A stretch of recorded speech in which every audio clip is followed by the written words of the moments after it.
Cette petite fille n'a pas pu pleurer à la naissance, mais c'est un génie.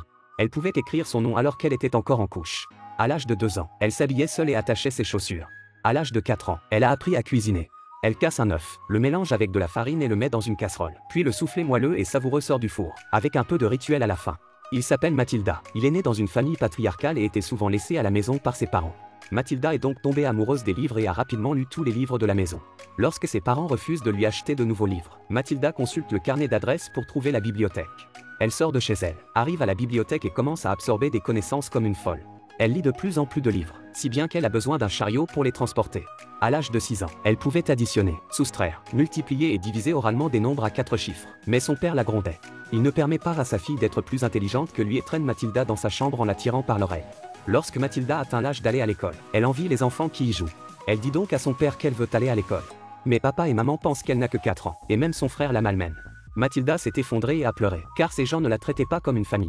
Elle voulait donner une leçon à son père. Pour aller dîner, Mathilda offre le chapeau à son père, mais il est déjà couvert de colle. Lorsqu'ils arrivent au restaurant, papa n'arrive pas à l'enlever. Il appelle maman à l'aide et tout le restaurant est en désordre. Finalement, il sacrifie quelques cheveux pour l'enlever. Ensuite, la famille a commencé à regarder des feuilletons, sauf Mathilda qui lisait un livre. Lorsque papa l'a découvert, il a attrapé son livre et l'a déchiré. Puis il a grondé Mathilda et l'a forcée à regarder un programme télévisé. Mathilda était tellement en colère qu'elle fixait la télévision. Soudain, la télévision explose. Mathilda se rendit compte qu'elle avait des pouvoirs. Après cet incident, son père l'a envoyée à l'école.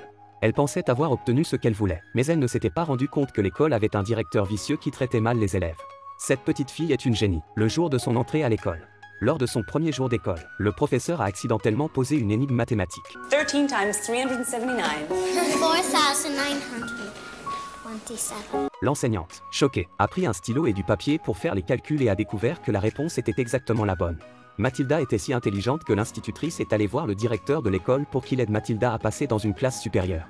Mais le directeur n'aime pas les élèves intelligents. Il ne les voit que comme des outils pour gagner de l'argent et ne s'intéresse à rien d'autre.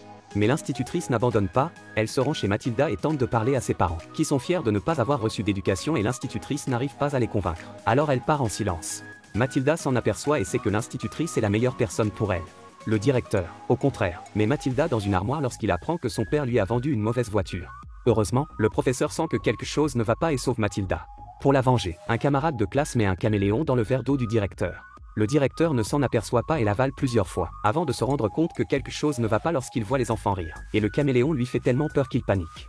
Le directeur est convaincu que Mathilda est derrière tout ça. Et peu importe comment Mathilda essaie de s'expliquer, le directeur est convaincu que c'est elle. Mathilda se met en colère et fixe le verre d'eau avec une telle force que le verre s'effondre sur lui-même et que le caméléon grimpe sur le directeur, lui faisant une peur bleue. L'affaire s'arrête là. Comme il n'y avait aucune preuve que Mathilda avait fait le coup, le directeur dut partir en disgrâce. Après cela, Mathilda et le professeur se rapprochèrent et devinrent de plus en plus intimes. L'institutrice a raconté à Mathilda que la directrice était en fait sa tante. Lorsqu'elle était enfant, son père est mort dans un accident et la directrice a profité de la situation pour reprendre le manoir et la mettre à la porte. Pour lui faire plaisir, Mathilda décide de l'aider à récupérer la poupée laissée par sa mère. Elle se faufile dans la maison du directeur, et lorsque l'institutrice se rend dans sa chambre pour récupérer la poupée, le directeur revient soudain et découvre que quelqu'un est entré dans la maison. Elles doivent se cacher, mais Mathilda renverse accidentellement la serpillière. Terrifiée, elle tente de s'enfuir par la porte de derrière, mais celle-ci est fermée à clé. Le directeur entend le bruit et se précipite dans la cuisine, mais il n'y a personne et le seul endroit où se cacher est sous la table. Heureusement, Mathilda est assez intelligente pour se cacher sous la table lorsque le directeur l'ouvre.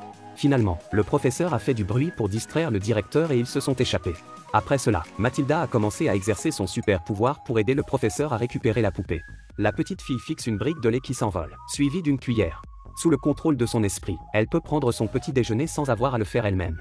Plus tard, Mathilda devient de plus en plus habile dans ses pouvoirs. D'un geste de la main, elle est capable de tout manipuler. En un rien de temps, elle danse avec les cartes. Maintenant, même les tentatives de son frère pour l'intimider lui reviennent. Le soir, Mathilda se rend à la maison du directeur, monte sur le toit et utilise son esprit pour contrôler la poupée qui s'envole lentement dans ses bras. Mais le vent était trop fort et elle perdit son attache de cheveux. Mathilda n'était pas pressée de partir. Elle était prête à donner une leçon au directeur. Elle déplaça secrètement le canapé du directeur et le fit tomber par terre. Puis elle contrôla les fils pour faire vaciller les lumières de toute la maison. Le directeur pensait que la maison était hantée. Soudain, toutes les fenêtres ont été ouvertes et l'atmosphère est devenue sinistre. La photo du directeur s'est alors envolée dans les airs, a atterri dans la cheminée et a été réduite en cendres.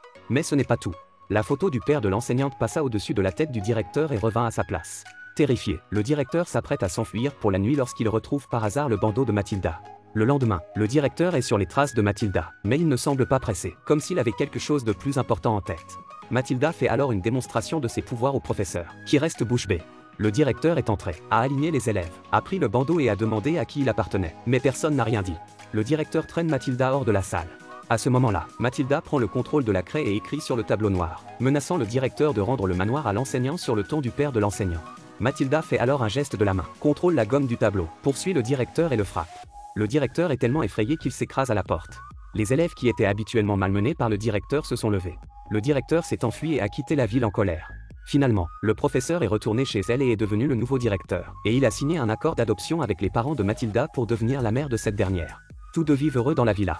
Et c'est la fin de l'histoire. Il s'agit d'un film pour enfants, mais son sens n'est pas enfantin. Il reflète la réalité du phénomène de la préférence pour les filles et divers problèmes éducatifs. J'espère sincèrement que cela ne se produira pas autour de nous.